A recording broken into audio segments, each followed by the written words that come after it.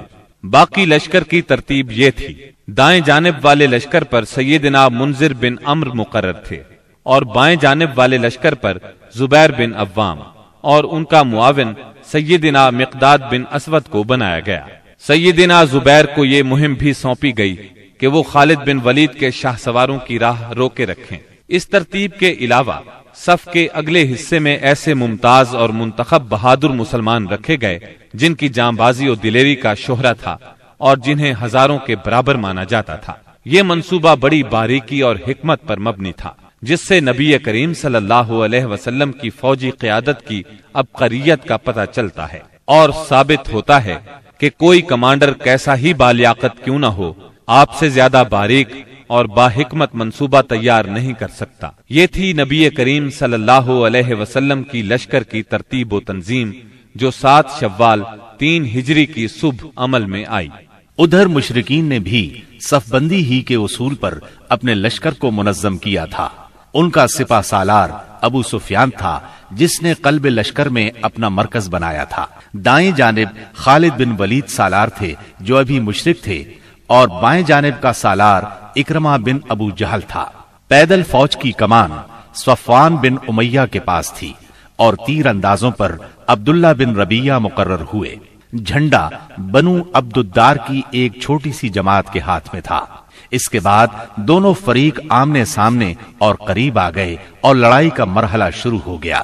جنگ کے پہلے مرحلے کی ابتدا مشرکین کے علمبردار طلحہ بن ابی طلحہ سے ہوئی۔ اس نے مسلمانوں کو للکارا۔ اس کی للکار سن کر سیدنا زبیر رضی اللہ عنہ فوراً صف سے نکل کر آگے آئے، اس کے مقابل ہوئے، بڑھ کر ایک بھرپور وار کیا۔ طلحہ فوراً ہی جہنم رسید ہو گیا۔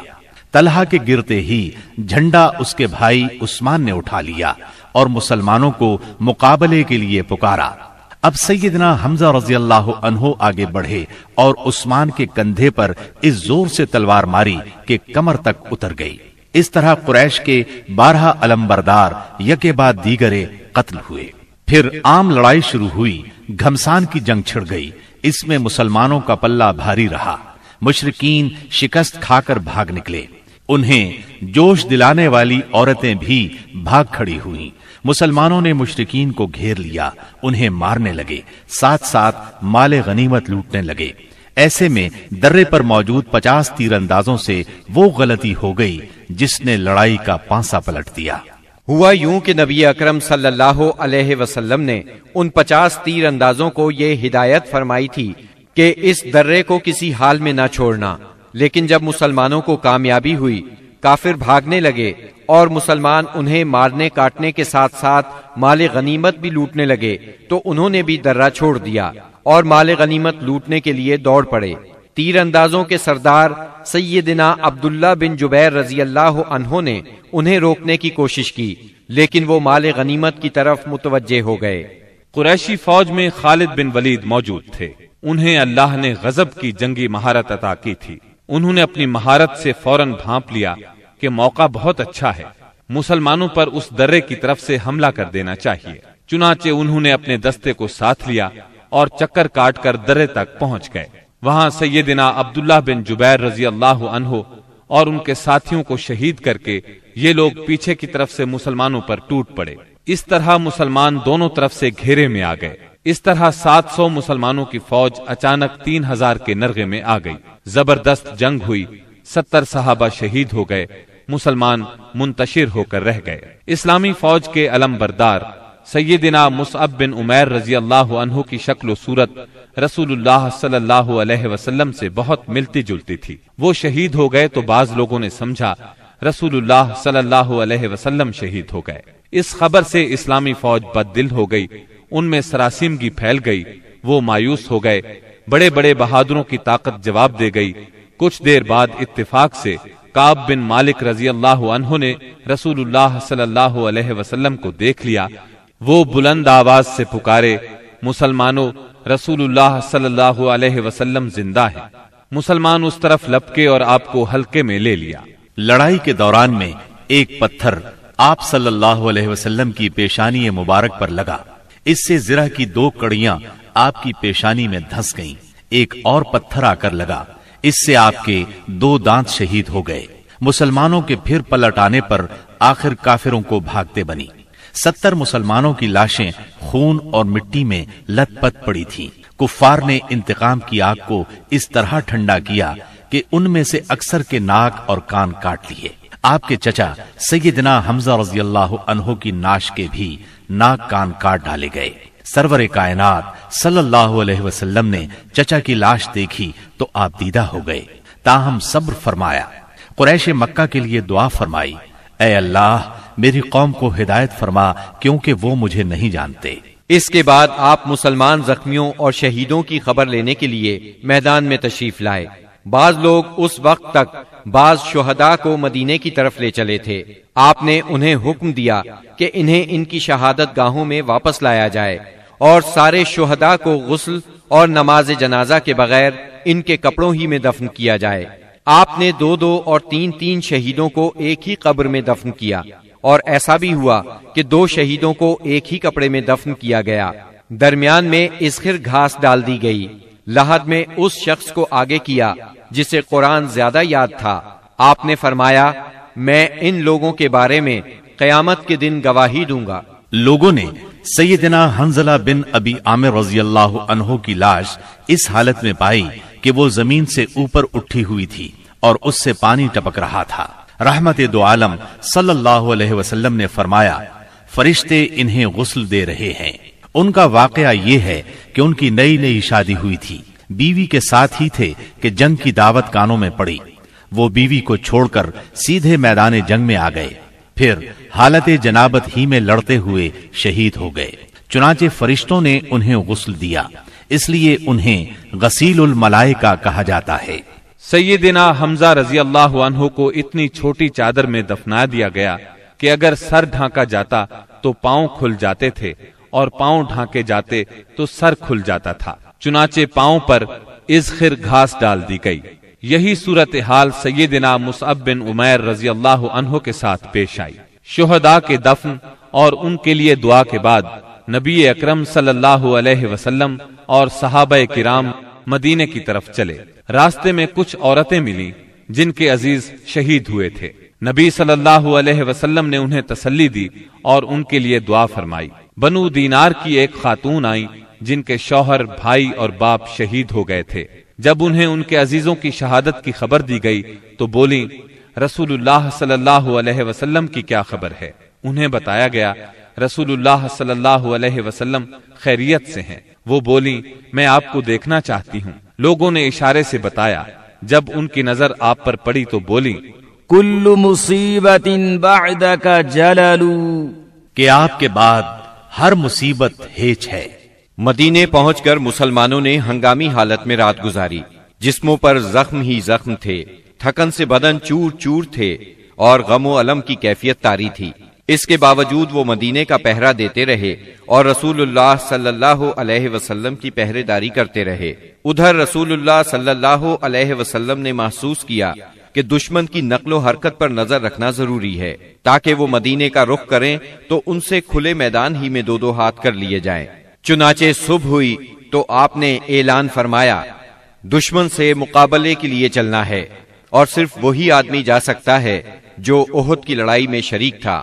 اس پر لوگوں نے کہا، ہم نے بات سنی اور مانی۔ چنانچہ سب لوگ مدینہ منورہ سے روانہ ہوئے۔ آپ نے 8 میل دور حمراء الاسد کے مقام پر پہنچ کر پڑاؤ ڈالا۔ ادھر مشرکین نے مدینہ منورہ سے 36 میل دور مقام روحا پر پڑاؤ ڈالا اور مدینے پر دوبارہ چڑھائی کرنے کا مشورہ شروع کر دیا۔ انہیں افسوس اس بات کا تھا کہ انہوں نے ایک بہترین موقع کھو دیا۔ ایسے میں معبد بن ابی معبد خزائی آپ کی خدمت میں حاضر ہوا۔ یہ آپ کے خیر خواہوں میں سے تھا۔ حمراء الاسد میں آپ کے سامنے پہنچ کر اس نے احد کے واقعے پر تعزیت کی۔ آپ نے اس سے فرمایا، تم جا کر ابو سفیان سے ملو اور اس کی حوصلہ شکنی کرو۔ معبد روحا پہنچا۔